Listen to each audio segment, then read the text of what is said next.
अस्सलाम वालेकुम सर। कैसे हैं वालेकुम सर? अस्सलाम। सर आज का क्वेश्चन ये है कि घरों में अमूमन जो झगड़े होते हैं, सही है। भाभीियों में, अच्छा। बच्चों की वजह से जो लड़ाइयाँ होती हैं, उसकी क्या मेन रीज़न होती है? क्यों बच्चे तो आपस में लड़ झगड़ के फिर एक जैसे हो जाते हैं, और जो आपस में भाई होते हैं वो भी नाराज़ होकर बैठे होते हैं। ठीक है, सास और बहुएं भी नाराज़ होकर बैठी होती हैं।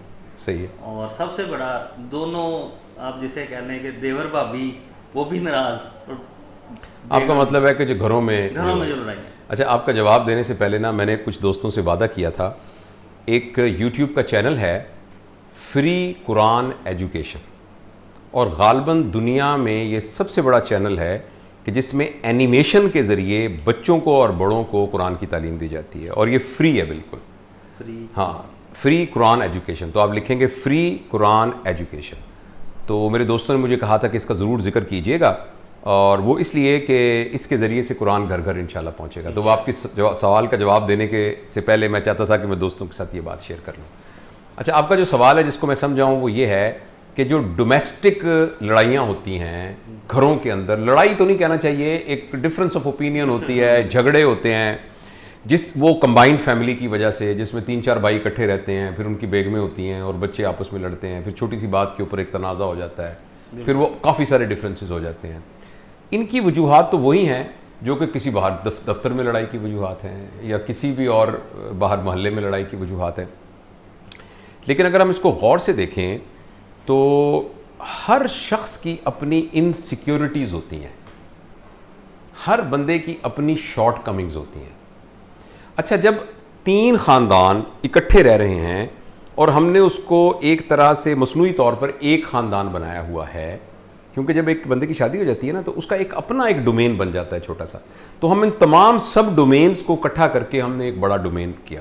और ये हमेशा से हमारे माशरे में ये कंबाइंड फैमिली सिस्टम बड़ा स्ट्रॉन्ग रहा है और बड़ा यूज़फुल रहा है, इसलिए जब के पहले ख़ानदान बड़ा मजबूत होता था और ख़ानदान की मजबूती का दारोमदार ख़ानदान के सरबराह पर होता था, यानी उस घर के अंदर जो दादा अब्बू हैं और जो दादी अम्मा हैं वो बुनियादी तौर पर कंट्रोल करते हैं, और हमेशा से ये चला आ रहा था। तो घर का फाइनेंशियल जितनी रिस्पॉन्सिबिलिटी है वो दादा के थ्रू होती है, बच्चे जितने भी कमाते हैं वो अपने वालिद को देते हैं, और जो घर के अंदर पकाने का निज़ाम, कहीं शादी ब्याह में किसी को देने का निज़ाम, किसी से क्या ताल्लुक़ रखने हैं, वो जो घर की दादी अम्मा बड़ी हैं वो उनके ज़िम्मे है बड़ी, और वो सारे के सारे ताबेदारी के साथ। और घर के अंदर एक उसूल बने हुए हैं, एक तरह की SOPs बनी हुई हैं, किसकी क्या लिमिट है, किसकी क्या नहीं लिमिट है। और ये उस ज़माने में था जिसमें ख़वातीन मोस्टली हाउस वाइफ्स ही थी सारी, वो बाहर काम नहीं करती थी, तो उनको पता था कि उनकी ये रिस्पॉन्सिबिलिटी है। मुझे याद है कि हमारे अजीज़ उनके घर के अंदर ये तय था कि एक बहू नाश्ता बनाएगी, एक दोपहर का खाना बनाएगी, एक रात का खाना बनाएगी, ये वाली जिम्मेदारी इसकी है ये। और वो बड़ी खुशी से वो सारे कुछ करते, छोटे मोटे तनाज़े होते रहते थे, लेकिन बड़ी एक यूनिटी के साथ जब वो ईद शबरात होती थी या रात को जब खाना खाते थे तो बड़ी एक बरकत की कैफियत होती थी। अगर तो वही स्ट्रॉन्ग सिस्टम उसी तरीके से रहे जिसके अंदर एक यूनिटी ऑफ द हाउस रहे, तो ये कंबाइंड फैमिली सिस्टम की बड़ी बरकत है, और बड़ा इसके अंदर, और बच्चों की ग्रूमिंग, बच्चों की ट्रेनिंग एक ख़ास तरतीब से हो जाती है। वो जो घर के अपने वैल्यू सिस्टम है वो सब में ट्रांसफ़र हो जाते हैं, वो जो भी वैल्यू सिस्टम है। लेकिन अब हालात चेंज हो गए। अब अक्सर घरों में ख़वातीन जो हैं वो पढ़ी लिखी हैं, और वो जो ख़वातीन हैं वो ख़ुद कमाती हैं, और इसलिए जो कन्वेंशनल डिस्ट्रीब्यूशन ऑफ लेबर है ना, कि मर्द जो है वो कमा के लाए और औरत जो है वो घर का काम शाम करे और उस कमाई को संभाल के अच्छे तरीके से उसको इस्तेमाल करे, वो जो conventional distribution of work in the home है अब वो नहीं चल सकती। 8 घंटे खातून काम करके आई है, 8 घंटे ही बंदा काम करके आया है।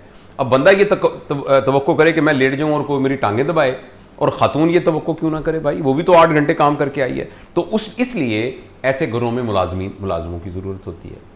अच्छा, और ऐसे घरों के अंदर कुछ और सपोर्ट स्टाफ की ज़रूरत होती है। कई घरों में आपको कुक की ज़रूरत होती है। कोई खातून अगर उसी तरह एक प्रोफेशनल है, और फ़र्ज़ करें एक आपके प्रोफेशन से है, बिज़नेस से ताल्लुक़ रखती हैं, और उनकी 12-12 घंटे की ड्यूटी होती है, तो वापस आके कैसे तवक्को करेंगे कि वो सफाई भी वो करेगी और वो करेगी। इसलिए अब हमारा वो जो मजबूत कंबाइंड फैमिली सिस्टम वाला ख़ानदान था उसके अंदर प्रॉब्लम अराइज़ करते हैं। एक तो ये रीज़न। अच्छा, दूसरी बात यह है कि देखिए हर बंदा, उसकी एक अपनी प्रेफरेंसेस हैं, उसका अपना एक लिविंग स्टाइल है, उसका एक अपना लिविंग स्टैंडर्ड है और उसकी क्वालिटी ऑफ लाइफ है, और वो अपने बच्चों को तरबियत देने के लिए एक ख़ास किस्म की तरतीब को पसंद करता है। उसकी लाइकिंग है, उसकी डिसलाइकिंग है। जब 4-5 ख़ानदानों को आप इकट्ठा कर लेते हैं तो उसमें ये सारी चीज़ें कंप्रोमाइज़ हो जाती हैं। और दूसरी बात ये कि मैं और आप बराबर नहीं हो सकते। अच्छा, जब हम बराबर नहीं होते और साथ हम इमोशनली बहुत स्ट्रांग नहीं होते तो ज़रा सी बात में हमारे दरमियान एक जेलसी क्रिएट हो सकती है। और अमूमन ये जो लड़ाइयाँ घर में होती हैं ये इसलिए होती हैं कि कुछ लोगों में कैपेसिटी ज़्यादा होती है, कुछ लोगों में कैपेसिटी कम होती है। तो उनकी जब कैपेसिटी के दरमियान डिफरेंस होता है वो उनके अंदर डिप्रेशन, उनके अंदर एंजाइटी और उनके अंदर, जिसके नतीजे में उनके अंदर फिर एग्रेशन और गुस्सा पैदा होता है। और गुस्से के अंदर फिर मुंह से कोई बात निकल जाती है, और मुंह से निकली हुई बात जो है वो एक आग की तीली होती है। वो होती तो छोटी सी तीली है मगर वो पूरे घर के अंदर जो है वो एक आग लगा देती है। तो इसलिए हम ये, इसका हल क्या है, मैं तो ये समझता हूँ हल तो ये है कि या तो दोबारा से वो ख़ानदान का सिस्टम इवॉल्व किया जाए जिसमें आपके पास कैपेसिटी, फिजिकल कैपेसिटी घर के अंदर बड़ी हो, जिसमें हर शख्स इकट्ठा भी रह रहा है और अलग भी रह रहा है। यानी हर एक का एक अपना यूनिट है, वो अपना खाना पकाना अलग करता है, लेकिन वो इकट्ठे एक छत के अंदर सारे रह रहे हैं, और घर का एक बुजुर्ग है जिसके रहते। या तो ये किया जाए और घर की SOPs बनी हुई हो, सारी की सारी SOPs बनी हुई हो, और सबके साथ ये तय किया हो कि कितने कितने किसी के मामले में इंटरफियर करना है, फिर तो ये इकट्ठा रह सकता है। अदरवाइज मेरी ज़ाती अंडरस्टैंडिंग ये है कि जितनी जल्दी हो सके, जो ही आप बच्चों की शादियां करें, उनको एक ऑनरेबल तरीके से, प्रॉपर तरीके से सेपरेट कर दिया जाए। देखिए, एक ज़माने में ये होता था कि बच्चा, एक बाप की दुकान है, उसके 4 बच्चे हैं, तो इंडिपेंडेंट वो नहीं भी कमा रहा तो फिर भी शादी कर दो, उसकी कोई बात नहीं, घर में से खर्चा सारों का आ ही रहा है ना, तो वो भूखा तो नहीं मरेगा। और 20 बच्चे को देने का सबका निज़ाम एक जैसा ही है। तो और कुछ लोग जिन्होंने SOPs बनाई होती थी वो ये करते थे, जैसे हमारे एक दोस्त हैं, उन्होंने ये किया हुआ है कि उनका काफ़ी बड़ा बिजनेस है कि 1-1 लाख रुपया 4 बच्चों को मैं दे देता हूं। उसके अलावा ये घर के सारे अखराजात जो हैं ये सारे के सारे कॉमन पूल में से आएंगे। ये 1-1 लाख उनका बड़ा बिजनेस है। इसलिए अगर किसी का छोटा फर्ज करें, वो कहे 20-20 हज़ार में खर्चा दे रहा हूं, लेकिन ना आपने बिजली का बिल देना है, ना आपने कुछ और देना है, ना बच्चों की फीसें देनी है, ना, तो या तो इस तरह की कोई SOPs बनी हो। फिर अदरवाइज जितनी जल्दी हो सके ये घरों की लड़ाइयों और झगड़ों का बेस्ट सोल्यूशन ये है कि आप एमिकेबली उन बच्चों को सेपरेट कर दें। और अगर आपको अल्लाह ताला ने इतनी वुसअत दी हुई है कि आप एक कंपाउंड के अंदर इकट्ठे हो सकते हैं जिसमें अलग अलग पोर्शंस हों, जिसमें अलग अलग रहें, लेकिन मे भी उनका कॉमन पार्किंग हो, कॉमन उनका सहन हो, कॉमन कोई सिटिंग एरिया हो, कॉमन प्लेइंग एरिया जिसमें बच्चे खेल सकें और अपना, तो ये सबसे आइडियल सिचुएशन है। हाँ जी, और यही करना चाहिए। और ये इसमें कोई शर्म की भी बात नहीं। बहुत सारे बुजुर्ग कहते हैं कितनी शर्म की बात है, और ये कहते हैं मेरे जीते जी तो मैं घर को सेपरेट नहीं हो। घर में लड़ाई हो रही होती है, झगड़ा हो रहा होता है, एक दूसरे को कुछ नहीं, यानी एक दूसरे को देखना गवारा नहीं कर रहे होते, लेकिन मजबूरी में इकट्ठे हुए होते हैं। तो आपके सवाल का यही जवाब है मेरे ख्याल के अंदर। मैंने सोल्यूशन की तरफ मैं ज़्यादा गया हूँ, लेकिन आपने ये पूछा था कि आखिर क्यों लड़ते हैं। लड़ते इसी वजह से हैं कि सब लोग बराबर नहीं होते, उनसे बराबरी के लेवल पे परफॉर्म करने की एक्सपेक्टेशन की जाती है जो कि मुमकिन होती नहीं। और जब वो बराबरी के लेवल पर परफॉर्म नहीं कर सकते, उसके नतीजे में लोगों के अंदर डिप्रेशन पैदा होती है। उनको अपनी इन कैपेसिटी को छुपाने के लिए उसको एंगर से कॉम्पनसेट करना पड़ता है। और फिर ये कि हम एज अ सोसाइटी हम इमोशनली ट्रेंड नहीं है। हमारी जो इमोशनल अंडरस्टैंडिंग है ना, वो, आप तो साइंस के स्टूडेंट हैं, यानी साइंस से आपका ताल्लुक है, मैं आपको बड़े आराम से बता सकता हूँ कि हमारे ब्रेन का एक पोर्शन है जो कि लॉजिकल पोर्शन है, और एक पोर्शन है जो इमोशनल पोर्शन है। और हमारा जो ब्रेन है ना, वो इतना हार्ड वायर हुआ है कि ये वायरिंग चेंज नहीं हो सकती, ये पक्की वायरिंग है। जब भी कोई एक्शन होता है तो हमारा पहला रिस्पॉन्स होता ही इमोशनल है। हमारा पहली रिस्पॉन्स होती ही इमोशनल है। आप अंदर आए और आके मुझे गाली दें तो अब देखें मैं आगे से क्या करता हूं आपके साथ, वो पहली रिस्पॉन्स ही हमारी इमोशनल होती है। लेकिन जिन लोगों की इमोशनल इंटेलिजेंस हाई होती है ना, वो ये जो इमोशनल ब्रेन है ये लॉजिकल ब्रेन के साथ कम्युनिकेट करने लग जाता है। और इनफैक्ट अगर किसी को समझाया जाए कि इमोशनल इंटेलिजेंस है क्या, वो यही है the level of communication between an emotion brain जो कि एमिगडाला है एंड द लॉजिकल ब्रेन जो कि प्रीफ्रंटल गायरस है। इनके दरमियान जितनी कम्युनिकेशन ज्यादा होगी उतनी इमोशनल इंटेलिजेंस ज्यादा होगी। तो होता यह कि हम में से अक्सर की इनसे बोलचाल बंद है। लॉजिकल ब्रेन की इमोशनल ब्रेन के साथ कोई गुफ्तगू का मौका ही नहीं है। तो इसलिए जब वो इमोशनल आउटब्रस्ट होता है, अच्छा फिर दूसरी बात ये कि हम इस बात के ट्रेंड नहीं हैं कि हम फिक्रे में से मफहूम को तलाश करें। आप मुझसे उम्र में छोटे हैं, लेकिन आप मुझसे बहुत नाराज हुए और आपने कहा मेरा दिल चाहता है मैं आपकी टांगें तोड़ दूं।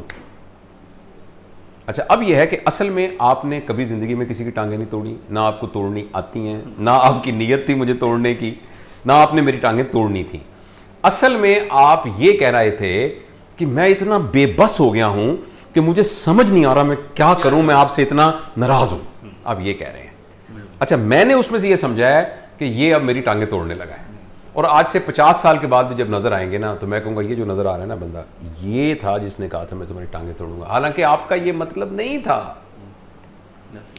अब वो जो मतलब था वो समझ लूं तो मैं आपसे लड़ूंगा। जब अगर मुझे ये समझ में आ जाए कि यार ये ऐसे मेरे छोटे भाइयों की तरह है, और ये मुझे कह रहा है असल में कि मैं इतना ज्यादा आपसे डिसअपॉइंटेड हूं, मेरी आपसे इतनी तवक्को थी, आपने ये जो किया है इसका मुझे समझ नहीं आ रहा मैं क्या करूं, तो मैं नाराज होने की कहूंगा यार मैं तुम्हें समझाता हूं क्या बात है, तो इमीडिएटली आपका स्टांस ही चेंज हो जाएगा। तो इसलिए अगर ये हमारी कोई बहनें बेटियां सुन रही हैं और घर में किसी आपकी नंद और या किसी दिरानी या जेठानी ने कोई ऐसी सख्त बात की और उन्होंने कहा कि तुम तो मुझे जहर लगती हो, मेरा दिल चाहता है तुम्हारे मैं बाल नोच लूं, तो आप उसने कभी भी आपके बाल नहीं नोचने। आप ये अंदाजा लगाने की कोशिश करें कि वो एक्चुअल उसकी फीलिंग क्या है, और इसी का नाम इमोशनल इंटेलिजेंस है। अगर हमारी, और ख़ास तौर पे ये जो गालियां हैं ना, वल्गर गालियां, ये तो आग है, ये आग। देखें ना, आप किसी को खुदा ना खास्ता उसकी वालदा या बहन के बारे में एक मुगल्लज़ बात करते हैं, तो जिस एक्ट की तरफ वो इशारा कर रहा है, ऐसा एक्ट करना ना उसकी नीयत है, ना उसने करना है, ना उसके अंदर कैपेसिटी है, ना वो कर सकता है, ना उसने करना है, लेकिन दूसरा बंदा उस पर उसको कत्ल कर सकता है,